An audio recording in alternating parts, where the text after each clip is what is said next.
La cultura di ogni paese del mondo pullula di favole oscure, dove streghe e uomini neri rapiscono i bambini con gli intenti più malsani e perversi. Purtroppo, tali favole non sono che il cupo riflesso di atroci verità.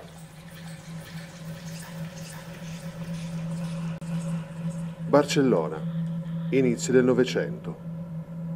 In quel periodo la città era molto diversa da come oggi siamo abituati a pensarla. Era sporca, malsana, un ambiente dove proliferavano il crimine e la prostituzione, che deteneva un elevato tasso di mortalità infantile. In tale orrendo contesto cominciarono a sparire i primi bambini. Presero a proliferare voci su una strana donna che si aggirava nei vicoli bui e degradati del barrio gotico e dell'El Raval, cercando di adescare i bambini con dolciumi e gentili parole, proprio come la strega di una fiaba. Solo che questa non è una fiaba e i bambini iniziarono a scomparire sul serio. 10 febbraio del 1912. Teresita Guitart Goncos, di 5 anni, svanì nel nulla. Era la figlia di un uomo facoltoso e ciò fece insorgere la città intera. Di lei non si seppe più nulla per 7 giorni e forse non si sarebbe saputo più nulla per sempre se, il 17 febbraio, un'anziana donna di nome Claudia Elias non avesse scorto una bambina molto somigliante a Teresita, affacciata alla finestra del civico 29 di Calle de Ponent. Claudia Elias chiamò subito la polizia, che inizialmente non prese sul serio tale segnalazione, ma che, alla fine, si convinse a mandare sul luogo il brigadiere Ribot il 27 febbraio. L'appartamento era abitato da una certa Enricheta Martí, già note alle forze dell'ordine per favoreggiamento alla prostituzione minorile e per adescamento, uscita pulita dalle accuse, per via delle sue conoscenze altolocate della città. Ciò che il brigadiere e il suo collega trovarono nel suo appartamento fu sconvolgente. In casa c'erano 2 bambine, entrambe con la testa rasata. Dissero di chiamarsi Angelita e Felicidad. Erano deboli, palesemente sofferenti. La signora Enricheta Marie disse agli agenti che Angelita era figlia sua e del suo ex marito, il pittore Juan Pujaló, mentre Felicidad era una trovatella. Felicidad, però, somigliava in modo impressionante a Teresita. E quando il brigadiere le chiede se il suo nome fosse davvero Felicidad, ella rispose: «In questa casa il mio nome è Felicidad». Ben presto Teresita rivelò la verità. Raccontò di come Enricheta l'avesse attirata con dei dolci, dicendo di essere stata mandata dai suoi genitori per portarla a casa.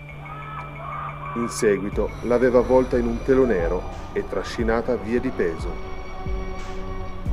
Una volta raggiunto Calle de Ponent, l'aveva rasata e le aveva detto che, d'ora in poi, sarebbe stata la sua nuova madre. Ma il racconto di Angelita fu ancora più terribile. Disse che c'era stato pure un bambino di nome Pepito, il quale fu rinchiuso in una stanza dove a loro non era permesso entrare. Una volta, approfittando dell'assenza della loro carceriera, le bambine cercarono Pepito nella stanza proibita, ma trovarono solo tanto sangue e un terribile odore. Enricheta, di ritorno, non tardò a scoprire la disobbedienza delle 2 bambine e le punì in modo raccapricciante. La sera, per cena, servì loro un brodo, dove galleggiavano i piedini bolliti di Pepito. Questa non fu che la punta di un iceberg di atrocità. Tutti sapevano che Enricheta vendeva pozioni, amuleti e preparativi curativi, ma nessuno sospettava che fossero stati realizzati con sangue, grasso e capelli di bambini. Proprio come una vera fattucchiera malvagia, ella usava parti del corpo di bambini per i suoi incantesimi. In casa sua e in altri luoghi dove aveva dimorato, infatti, la polizia portò alla luce innumerevoli scheletri di ragazzini.